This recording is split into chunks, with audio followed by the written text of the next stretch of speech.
Esse é mais um programa Diálogos no Espaço Democrático, que é a Fundação para Estudos e Formação Política do PSD, o Partido Social Democrático. A nossa conversa de hoje é com alguém que prega e trabalha por uma máquina pública mais moderna, que preste serviços com mais eficiência e mais qualidade para a população brasileira. A nossa convidada é Luana Tavares. Ela tem MBA em Administração pela Fundação Getúlio Vargas e especializações em Gestão Pública e Desenvolvimento de Lideranças na Harvard Kennedy School e na Oxford University.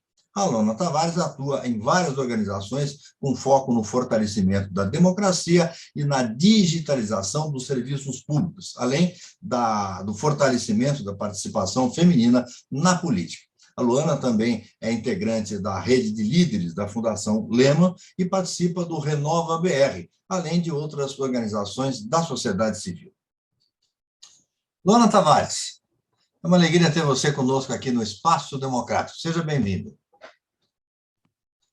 Eu que agradeço, Rondino. Muito obrigada pelo convite, pela oportunidade de vir aqui bater um papo para a gente pensar, dialogar sobre o Brasil. Participam conosco desse programa hoje os cientistas políticos Rubens Figueiredo e Rogério Schmidt, colaboradores aqui do Espaço Democrático, assim como o professor e economista Luiz Alberto Machado. Luana, lembrando até uma velha propaganda, o tempo passa, o tempo voa, e o nosso Brasil continua a cobrar impostos de primeiro mundo e a prestar serviços de terceiro mundo. Você trabalha para mudar essa realidade, não é isso? Como é que você avalia até agora a sua atuação nesse sentido? Quais são os seus próximos planos? Fale um pouquinho dessa sua atividade. Perfeito, Rondino. Sim, acredito que essa frase que você falou ressoa de uma forma muito direta, né, na vida de todos os cidadãos, porque pesa realmente no nosso bolso o pagamento de impostos, os compromissos que a gente tem como cidadão. Se a gente for pensar, quase 40% da nossa renda vai para pagamento de impostos, mas quando a gente vê o retorno disso, né, através de serviços públicos, dentro daquele papel que a gente espera do Estado, ainda tem muito a desejar, ainda tem muito para a gente avançar. Nos últimos 15 anos, eu venho dedicando a minha carreira e todo o meu trabalho, atuação, à melhoria da administração pública, dos serviços públicos. Eu comecei 15 anos atrás numa fundação que trabalhava com projetos de melhoria da gestão pública, a Fundação Brava. Sou de São Paulo, né? Nasci em São Paulo, mas acabei tendo uma visão de Brasil muito privilegiada, inclusive, por trabalhar com projetos ligados, né, à gestão pública em diversos lugares do país. Então, desde Rio de Janeiro, Minas Gerais, acompanhei diversos projetos, desde o choque de gestão em Minas Gerais, ali em 2005, eu acompanhei todo esse processo de amadurecimento da gestão pública, e olhei com um olhar bastante atento à necessidade dessa capacitação, da inovação no governo, né, de trazer ferramentas que ajudem a acelerar essa prestação de serviços, a melhorar, a qualificar a prestação de serviços e o acesso aos serviços públicos no Brasil. Eu avalio hoje, né, depois de 15 anos de atuação, como eu falei, passei pela Fundação Brava, depois eu fui para o CLP, fiquei os últimos 8 anos como diretora executiva do Centro de Liderança Pública, que é o CLP, e fiz um trabalho muito extensivo de formação de líderes. Então, percorri diversos estados do Brasil, dando capacitação em gestão e liderança para gestores de diversas áreas. Depois, um período desse tempo, né, eu fiquei mais ligada ali a agendas legislativas, as grandes reformas, a discussão da reforma administrativa, reforma tributária, reforma da Previdência, reforma política, temas esses que não tem como a gente não discutir quando olha para ponta, né, e ver ali o desafio das prefeituras e dos estados em implementarem os serviços públicos, mas, ao mesmo tempo, vários problemas estruturais que o Brasil tem. Então, a minha avaliação, né, e a forma como eu vejo o futuro e daqui para frente, o que eu tenho me envolvido bastante, são duas coisas, né? Primeiro, essa discussão de como que a gente avança, melhora o acesso e a qualidade dos serviços públicos por meio da tecnologia, de inovação, de digitalização em governo, que isso, no mundo inteiro, né, nós já estamos, né, dentro desse processo de globalização e de revolução digital. mas ao mesmo tempo o Brasil aí tem um espaço para melhorar muito a integração, a forma como ele presta serviços para a população e ao mesmo tempo olhando, né, com muita atenção para o aspecto da inclusão digital, que também é super relevante.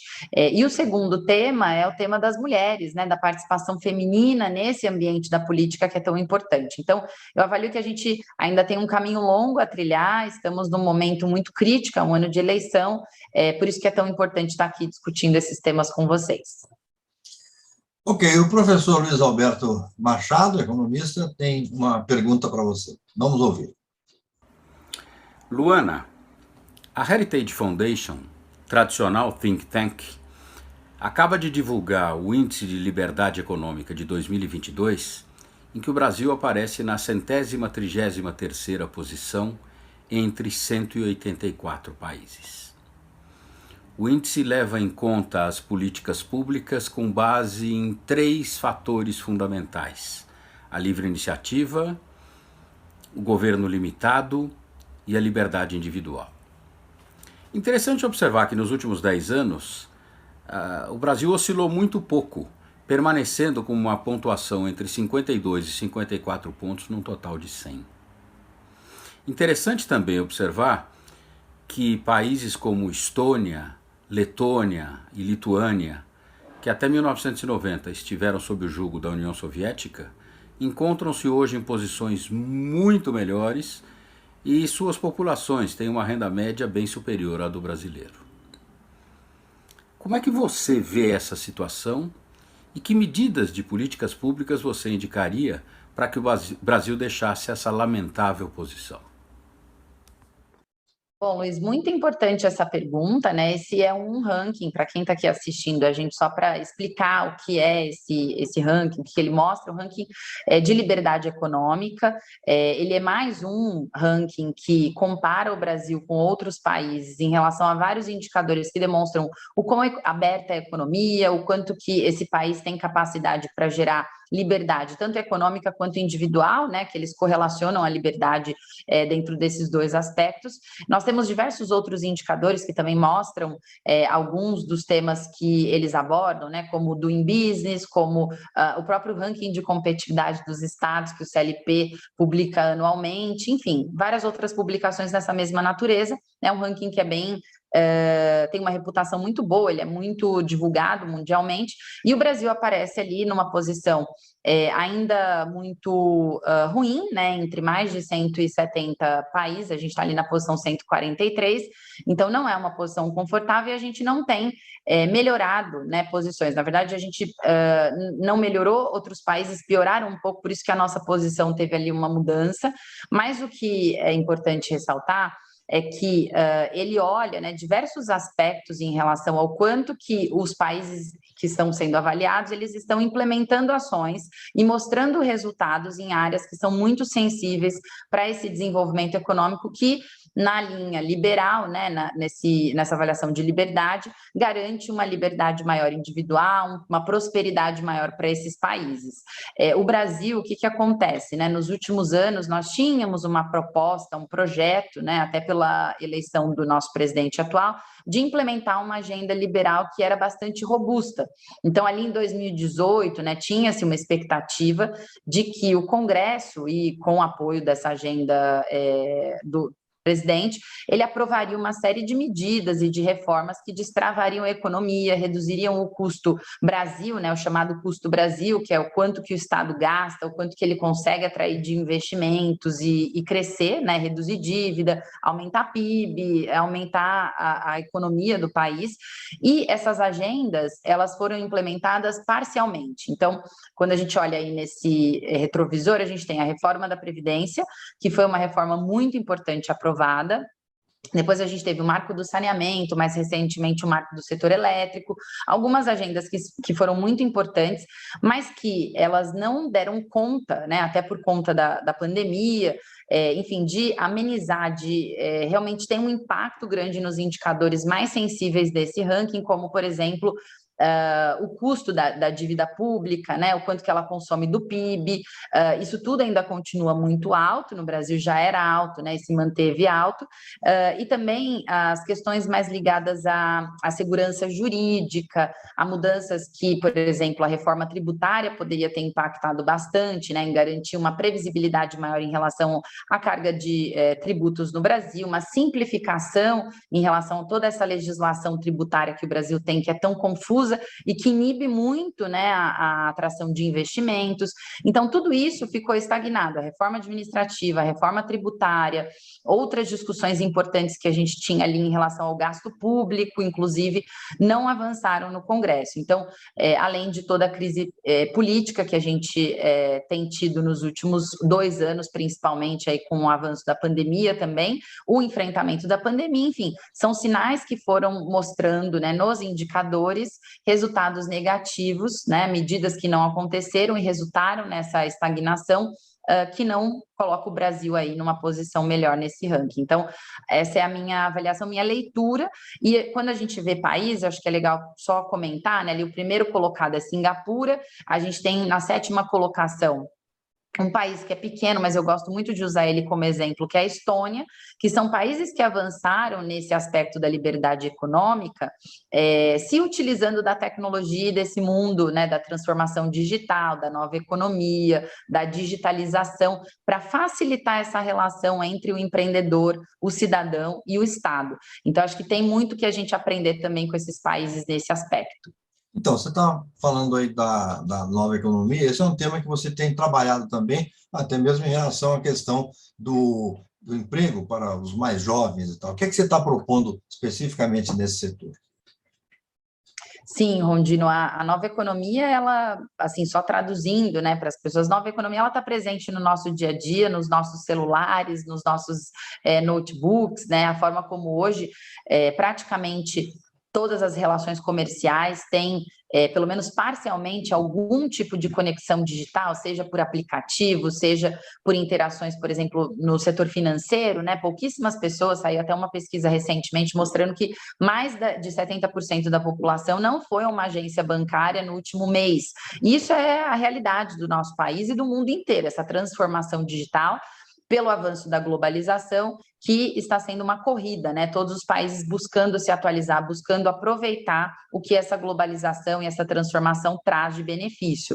E quando a gente olha o mercado de trabalho, mais especificamente, que é o tema aqui da sua pergunta, a gente vê que no Brasil a gente ainda tem profissões dessa nova economia que estão demandando muito um perfil de profissional que nós não estamos preparando, né? Essa desconexão entre o que o mercado demanda e o que nós estamos ofertando em termos de qualidade da educação e também qualificação dessa educação, né, qualificação técnica, estão desconectados, eles não estão se encontrando.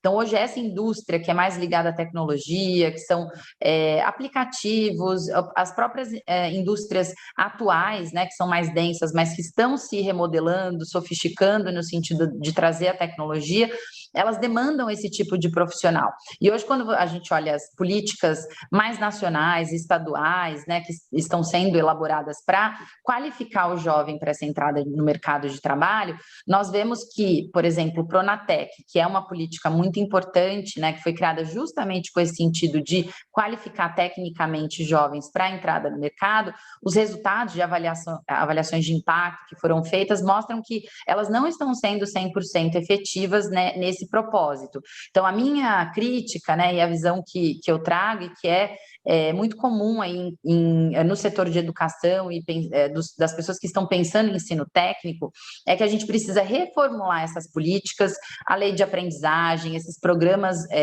federais e estaduais, para que a gente tenha, de fato, uma lei, né, e uma política universal que, de fato, una as demandas do que o mercado precisa, né, as demandas que o mercado precisa, com esse profissional que a gente está preparando ali entre ensino médio e ensino técnico ou ensino superior. É um momento da vida dos jovens, né? A gente vê hoje aí pelos indicadores no Brasil, a média é 23% de jovens que não estão estudando e não estão trabalhando, né? Que são os nenéns. A gente precisa olhar para esse número e entender como é que a gente reformula todas essas políticas e, de fato, prioriza investimentos e uma política mais estrutural para essa área, para que a gente reduza esse gap e ajude esse jovem a entrar no mercado de trabalho e a servir também, né, Rondina, eu costumo falar até da minha experiência pessoal, porque eu, com 16 anos, eu era rimo de família na minha casa, eu era a única pessoa trabalhando numa casa com 4 pessoas, sendo uma delas um bebê. Então, eu sei que foi muito importante para a minha família eu estar trabalhando nessa fase, né, ainda adolescente.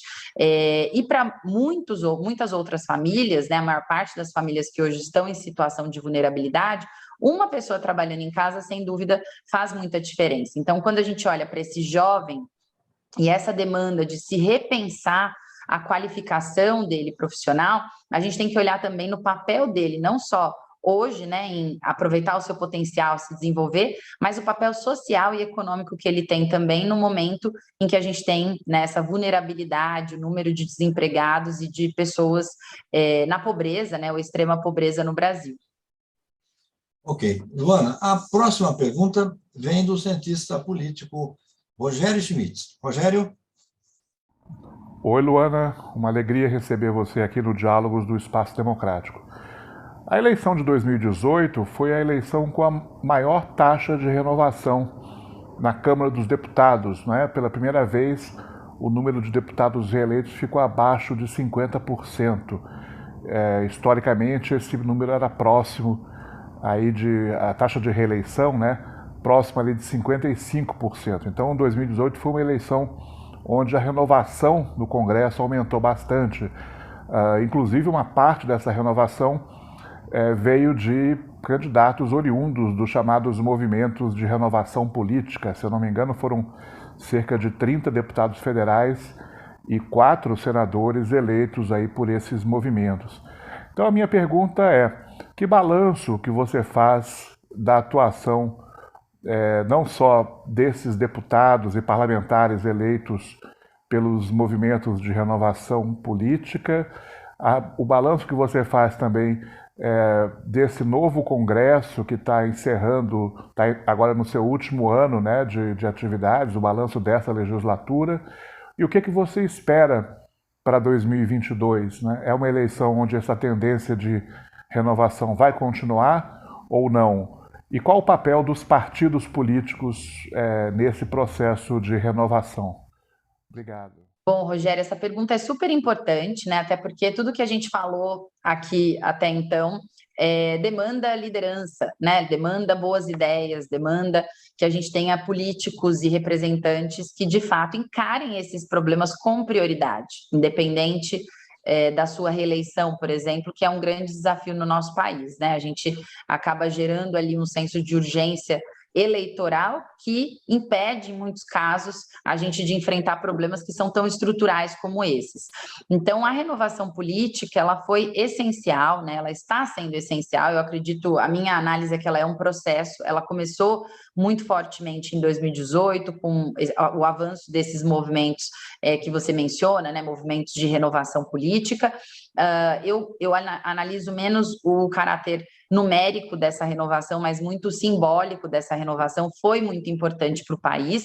Eu me lembro em 2017 indo para o Congresso Nacional, ainda antes dessa última eleição que trouxe novos nomes no cenário político, um senso muito de conforto, né? Uma sensação muito de conforto ali daquele ambiente dentro do Congresso, porque ano após ano as pessoas iam se reelegendo, a população não sabia exatamente o que estava acontecendo em Brasília, ainda é uma realidade no Brasil a gente não se lembrar, né? O eleitor não se lembrar em quem votou, naquela época era mais difícil ainda, porque se votava em um ano e aí eram 4 anos praticamente sem saber o que estava sendo decidido em Brasília. E com a eleição de 2018, os movimentos de renovação e o avanço das redes sociais, essa realidade mudou completamente.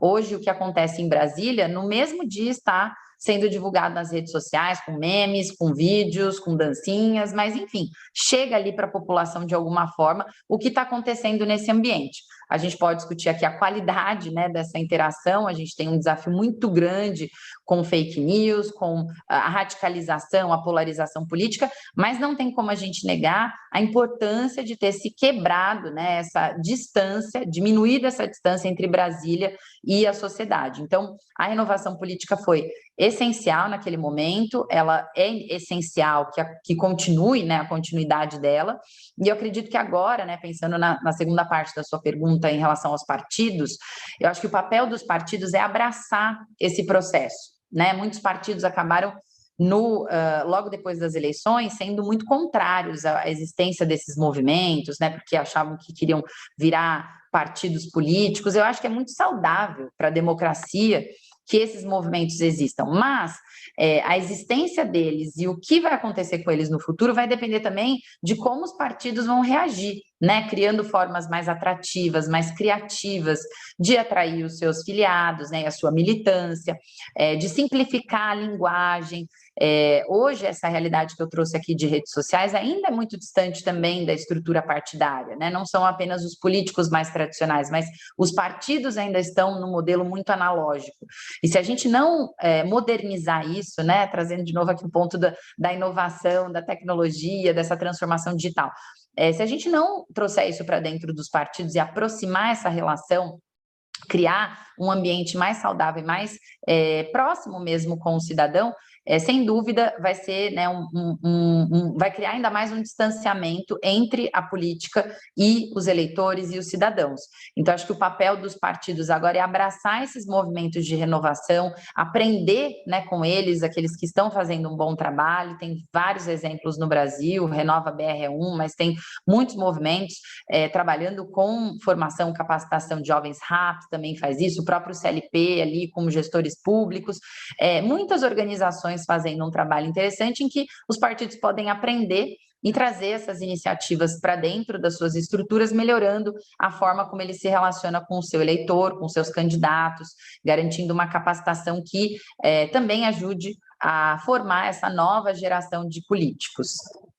Luana, outra bandeira da sua atuação é o fortalecimento da participação feminina na política, da liderança feminina de um modo geral. Isso aparentemente é uma aspiração nacional, mas é um tema que aparentemente se repete. O que é que você propõe em busca desse fortalecimento?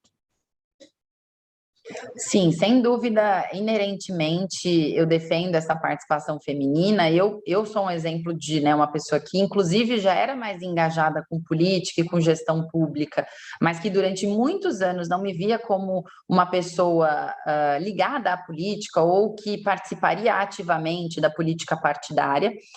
Mas, ao longo da minha trajetória, eu fui me questionando, né, sobre o porquê que existia um número tão baixo de mulheres nos espaços políticos. Eu vi ali nas prefeituras, nos governos estaduais, poucas mulheres nos cargos mais altos, como diretoras, como secretárias, né, e até mesmo os políticos que estavam ali, governadoras e prefeitas quase eram inexistentes, né, na minha relação ali diária. E aquilo começou a me incomodar e me gerar uma inquietação pessoal também do porquê que esse número era tão baixo. E aí foi durante o mestrado, né, eu fiquei 1 ano fora fazendo mestrado em políticas públicas na Universidade de Oxford, e eu percebi que esse não é só um movimento nacional, é um movimento mundial, né, de estímulo a essa diversidade, seja na política, seja no setor privado, em todas as áreas, a importância de você ter ali uma composição mais próxima possível do que é a sociedade, né, com mulheres, com homens, com pretas, com pretos, com pessoas diferentes para pensar em soluções, porque para que você se aproxime mais de uma solução aderente à necessidade de quem vai recebê-la, as pessoas que estão ali pensando fazem muita diferença, né? Tem um impacto muito grande nisso. Então, na política, isso tem uma correlação muito grande com os desafios que a gente tem em responder às demandas da sociedade. Sem mulheres, né? Hoje, quando a gente olha os números, são 85% de homens, né, na composição do Congresso, por exemplo, e 15% mulheres. Quando a gente olha esse número, está clara a subrepresentação que nós temos, e subrepresentação democrática, inclusive, porque a democracia pressupõe essa participação representativa da sociedade. Então, foi aí que eu comecei a me questionar, Rondine, em relação a essa participação pessoalmente, né, me vendo também como uma liderança que poderia fazer a diferença na política, e também estimular a participação de mais mulheres. Então, a minha proposta inicial, né, que foi o que eu fiz assim que voltei do mestrado, foi criar a Conecta, que é essa aceleradora de mulheres na política, que está trabalhando para capacitar e conectar mulheres que têm interesse em participar da disputa eleitoral, seja sendo candidatas ou assessorando candidatas, apoiando candidatas, de forma a criar essa rede de suporte e apoiar as mulheres com ferramentas para que elas tenham mais competitividade. Então, essa foi a minha proposta inicial. Claro que tem diversos desafios aqui, né, na questão das regras, dos mecanismos de incentivo, mas eu acho que esse momento da entrada das mulheres, a gente precisa, de fato, ter mais atenção também na sua qualificação. Você sabe que a nossa coordenadora nacional do PSD Mulher, a doutora Alda Marco Antônio, ela tem uma frase, nos vários eventos que já fizemos a respeito do tema, ela tem uma frase que eu acho essencial. É preciso que na área pública, não só na área pública, mas essencialmente na área pública, é preciso que haja também um olhar feminino para as questões, para os problemas, que é diferente. A mulher tem uma outra percepção dos acontecimentos. Até brincando, né? Fica imaginando se a presidência da Rússia fosse uma mulher, se estaria acontecendo lá o que está acontecendo agora, né? Onde nós falamos sobre isso hoje, né? Assistindo as notícias e vendo essa situação tão triste que a gente está vivendo. A minha pergunta interna aqui foi a mesma, assim, e se fosse uma mulher, né, se a gente tivesse, ou se tivessem mais mulheres também em volta ali dessa tomada de decisão, será que ela teria sido tão certeira, né? Nós vamos startar uma guerra, né, praticamente. Então, realmente a gente precisa de mulheres, o olhar da mulher, não só nessa sensibilidade feminina que é inerente à condição da mulher, né, de ser mulher, mas o pragmatismo da mulher. Você sabe que no Brasil, 45% dos lares tem mulheres como arrimo de família. Metade da nossa força empreendedora, né, metade dos empreendedores do Brasil são mulheres. Então, a nossa participação social e econômica, ela já é muito forte na sociedade. E em áreas muito pragmáticas, né? A mulher controla as finanças da casa, a mulher ela controla a dinâmica do ambiente com uma naturalidade, né? E uma dinâmica complexa. É marido, é filho, né? Saber se tem roupa, se tem mantimento, se, enfim, o recurso que tem vai dar para o mês inteiro, se não vai. Então, é um sistema de gestão, inclusive, muito complexo, e as mulheres têm essa capacidade por terem a flexibilidade, o dinamismo, além da sensibilidade humana, que eu jamais diria que os homens não têm, mas que as mulheres, por essa... eu falo, né, metade do mundo são filhos e metade são mães. Então, é importante a gente ter esse olhar, que a mulher realmente ela vai olhar a condição humana com maior sensibilidade, né? Então, ela gera a humanidade. Então, acho que essa provocação do que está acontecendo na Rússia é muito pertinente, sim. Uhum. Perfeito. Nossa próxima pergunta vem do cientista político Rubens Figueiredo. Rubens, sua vez. Eu gostaria de abordar aqui a questão das administrações municipais. Outro dia eu vi uma apresentação de uma empresa privada sobre os projetos tecnológicos para a prefeitura. E eu fiquei realmente impressionado com a qualidade do trabalho e como esses instrumentos são capazes de melhorar não só a gestão, mas também o serviço nas áreas de saúde e educação, por exemplo. As prefeituras, elas parecem muito preparadas para cobrar o cidadão, né? A nota fiscal eletrônica, por exemplo, é uma realidade.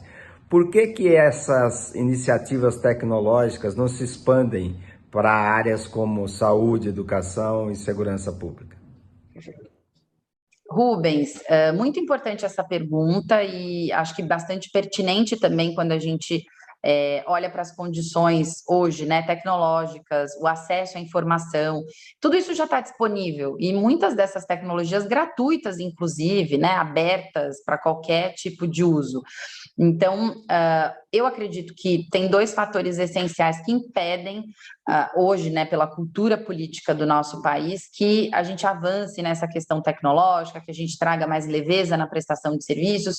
A primeira é que a gente ainda tem um fisiologismo, um clientelismo muito grande na cultura, né, na política brasileira. Então, quando você vê municípios ali pequenos, e nem precisa ir muito longe, né, isso acontece no estado de São Paulo, acontece em outros estados também, é aquela cultura de dependência, né, onde um político ele precisa, né, manter essa relação próxima com o cidadão, de conseguir, né, por exemplo, um atendimento na saúde ou uma vaga de creche, ou simplesmente manter ali o contato para dar algum tipo de informação privilegiada, né, de acesso, para que ele também consiga se reeleger. Então, infelizmente, a gente ainda tem essa cultura muito fisiológica de troca de favores, né? Então, eu te ajudo e você vai me ajudar na próxima eleição. Eu te dou isso e você vai me dar aquilo. Sem contar cargos, né, políticos, que a gente poderia ficar aqui 1 hora só falando de exemplos negativos em relação a isso. Contratações que são feitas sem o menor critério, simplesmente por um apoio político.